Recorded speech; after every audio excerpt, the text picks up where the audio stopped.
ولزيادة الشرف النبي وآله وأصحابه. Uluslararası İnsani Yardım Kuruluşu Avrupa Yetim Eli Ramazan ayı kapsamında Afrika Burundi'de yardım çalışmalarımız devam ediyor. Burundi'de yardım çalışmalarımız devam ederken buradan üniversiteden bize bir haber geldi. Üniversite öğrencilerin de ihtiyacı olduğunu, biz de ihtiyaca binaen gelip buradaki kardeşlerimizi tespit ettik. Kardeşlerimiz hem okuyorlar, uzak yerden gelip burada eğitim görüyorlar. Maddi durumları olmadığı için elhamdülillah bu Ramazan ayı gönderilen kumanyaları kendilerine de veriyoruz. Üniversitede sadece okuduklarından dolayı da üniversitelidir demek, burada hakikaten çok zor ve zahmetli bir şartta okuyorlar imkansızlıktan dolayı. Bu gıda paketleri onlar için de bir nimet ve bir lütuf oldu.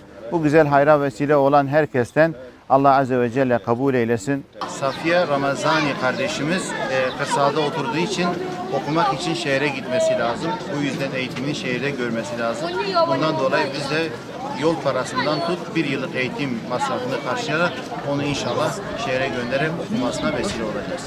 Biz de bu kardeşimizin okuması için bu yardımı kendisine bir yıllık eğitim desteğini veriyoruz.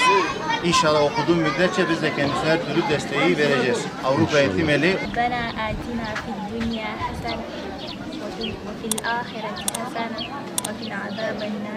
Amin.